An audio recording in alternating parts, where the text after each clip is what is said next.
بسم اللہ الرحمن الرحیم۔ الصلاۃ والسلام علیک یا رسول اللہ وعلی آلک و اصحابک نور اللہ۔ درود ابراہیم۔ دیکھیں، درود ابراہیم جو ہے سب سے بہترین درود پاک ہے، کیونکہ اس کو ہم نماز میں بھی پڑھتے ہیں اور اس کے بغیر ہماری نماز نہیں ہوتی۔ درود ابراہیم کی بہت فضیلت ہے، مختلف احادیث میں، مختلف کتابوں میں اس کے کافی وظائف، اس کے کافی عمل اور اس کو پڑھنے کے کافی اجر و ثواب منقول ہیں۔ اسی طرح سے میں نے کئی کتابوں میں درود ابراہیم کے بارے میں پڑھا ہے کہ اگر کسی کی کوئی حاجت ہو، کوئی پریشانی ہے، قرضہ ہے، کسی قسم کا کوئی جھوٹا کیس ہے، شادی نہیں ہوتی ہے، اولاد نہیں ہے یا جاب نہیں ہے، یعنی دنیاوی لحاظ سے بھی اور دینی لحاظ سے بھی بے سکونی ہے، پریشانی ہے، کسی معاملے میں جو ہے سمجھ نہیں آ رہا کہ کیا فیصلہ کریں، یا روحانی طور پر کوئی مسئلہ ہے، بندش ہے یا اثرات ہیں یا کچھ بھی، تو اگر ایسا کوئی معاملہ ہے جس میں آپ پریشان ہیں دنیاوی طور پہ، دینی طور پر، روحانی طور پر،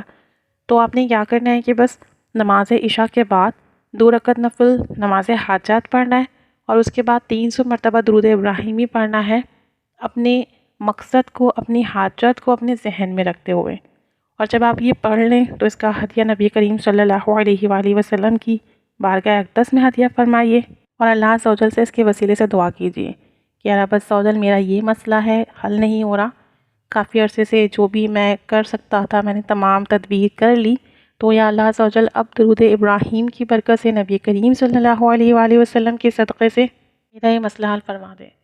کتابوں میں کئی جگہ میں نے یہ دیکھا ہے لکھا ہوا کہ 3 دن کے اندر انشاءاللہ عز و جل بڑے سے بڑا مسئلہ، بڑے سے بڑی پریشانی حل ہو جاتی ہے، جو حاجات مقصد ہوتا ہے وہ پورا ہوتا ہے۔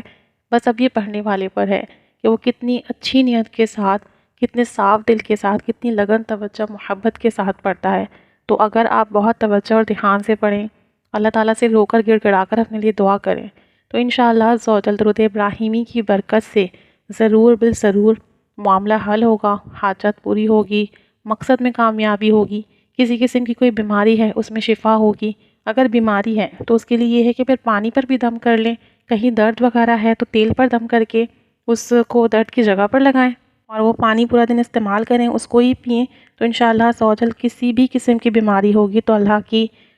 رضا شامل حال رہی تو انشاءاللہ عز و جل شفا ہوگی۔ اللہ عز و جل کرم فرمائے، سب کے تمام مسئلے حل فرمائے۔ درود پاک میں ہر قسم کی شفا ہے، درود پاک میں ہر مسئلے کا حل ہے، تو اللہ عز و جل بس ہمیں توفیق و سعادت دے کہ ہم نبی کریم صلی اللہ علیہ وآلہ وسلم کی محبت میں اور ان کا تصور کر کر بہت ہی محبت اور عاجزی کے ساتھ درود و سلام پڑھیں اور توجہ اور دھیان کے ساتھ درود و سلام پڑھیں، تو انشاءاللہ عز و جل اس کی خوب ہی برکتیں نصیب ہوں گی۔ تو اگر کسی کو کوئی مسئلہ ہے، پریشانی ہے، کوئی حاجت ہے، کوئی دنیاوی مسئلہ ہے، کوئی دینی معاملہ ہے، تو اسے پڑھیے، انشاءاللہ عز و جل اس کی برکت سے آپ کے تمام مسئلے حل ہوں گے، تمام پریشانیاں ختم ہوں گی، تمام مقصد میں کامیابی ہوگی، بیماری میں شفا ملے گی انشاءاللہ عز و جل۔ 3 دن کی بات ہے، 3 دن کا عمل ہے، چھوٹا سا عمل ہے، کوئی بہت بڑا عمل بھی نہیں ہے، توجہ دھیان سے کریں تو انشاءاللہ عز و جل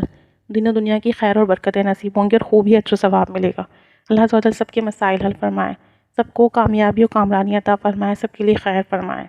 آمین بجاہ نبی الامین صلی اللہ علیہ محمد صلی اللہ علیہ وآلہ وسلم۔ الصلاۃ والسلام علیک یا رسول اللہ وعلی آلک و اصحابک نور اللہ۔ جزا اللہ عنا سیدنا مولانا محمد صلی اللہ علیہ وسلم ما هو اہلہ۔ قلت حیلتی انت وسیلتی ادرکنی یا رسول اللہ، قلت حیلتی انت وسیلتی ادرکنی یا رسول اللہ، قلت حیلتی انت وسیلتی ادرکنی یا رسول اللہ، صلی اللہ علیہ محمد صلی اللہ علیہ وسلم۔ اللہم صلی علی محمد النبی الامی وعلی آلہ وصحبہ وبارک وسلم۔